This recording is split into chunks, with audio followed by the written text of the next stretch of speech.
Bonjour à tous, je suis ravie de vous retrouver cette semaine pour un nouveau numéro des Couleurs de la Bible. Jésus traverse la Samarie en route pour la Galilée, s'arrête au puits donné par Jacob aux Samaritains et demande à une femme de lui donner à boire. Elle s'étonne de cette demande car les Juifs n'ont pas de relation avec les Samaritains, puis reconnaît le Christ. Jésus lui répond « Si tu connaissais le don de Dieu et qui est celui qui te dit « donne-moi à boire », tu lui aurais toi-même demandé à boire et il t'aurait donné de l'eau vive. » À l'issue de leur dialogue, la femme reconnaît le Messie et va l'annoncer. Je vous propose donc de découvrir cette rencontre à travers deux tableaux. L'un traditionnel du XVIIIe siècle et l'autre contemporain du XXe. Notre premier tableau a été peint vers 1715 par un artiste très en vue à Rome, Benedetto Luzzi. Les deux personnages apparaissent de part et d'autre du puits. Un seau et une corde sont là pour puiser l'eau.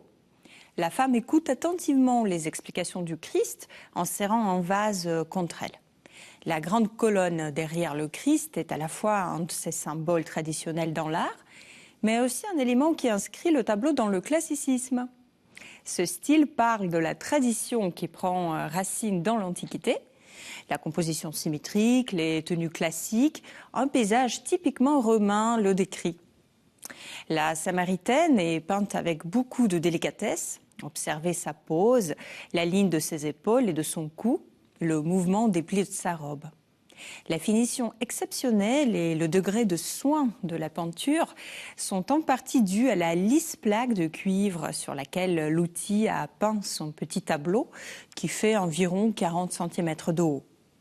Ce support, bien que plus rare que la toile ou le bois, s'inscrit dans une tradition de tableaux présents offerts à des collectionneurs afin de leur donner le goût pour des œuvres plus grandes. Changement d'époque. 2 siècles plus tard, en 1940, le peintre américain Horace Pippin représente le même sujet. Pippin est né dans une famille afro-américaine pauvre en Pennsylvanie à la fin du XIXe siècle. Entièrement autodidacte, il obtiendra la reconnaissance de son art par des musées américains durant sa vie. La composition de son tableau paraît toute classique, comme celle de Luzzi. Jésus et la femme se trouvent autour du puits. Le peintre s'inspire des illustrations de la Bible ou des images imprimées qui décoraient les lieux de culte. Pippin appartenait à l'église épiscopale méthodique africaine. En revanche, l'exécution du tableau peut surprendre par ses formes simplifiées, sans profondeur, en dehors de toute approche académique, ramenée à l'essentiel. Les personnages se détachent sur le feuillage vert très sombre, pratiquement noir par endroits. Le ciel est peint de manière originale par des dégradés de fuchsia et de rouge violacé qui rappellent le manteau pourpre du Christ. Les nuages gris, comme des lambeaux de tissu, font écho à la pierre grise du puits. Le tableau incarne une rencontre entre la tradition, où le spectateur reconnaît et comprend le sujet, et un style très personnel.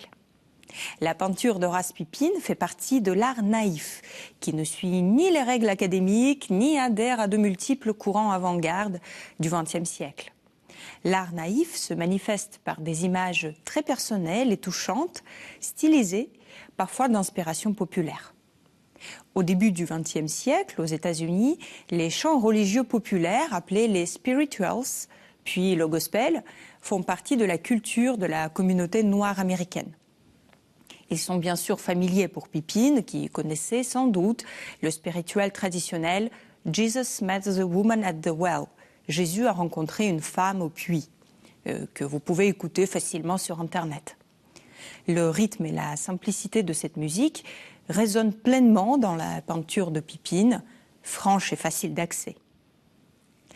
Horace Pippin lie deux traditions, celle de la peinture européenne classique, comme celle de Benedetto Luzzi que nous avons vu aujourd'hui, et celle de la culture afro-américaine. Il en résulte un style personnel qui parle de l'épisode biblique sans détour. Je vous remercie de nous avoir suivis aujourd'hui. N'hésitez pas à partager cette émission à partir du site ktotv.com ou à partir des réseaux sociaux et je vous retrouve la semaine prochaine.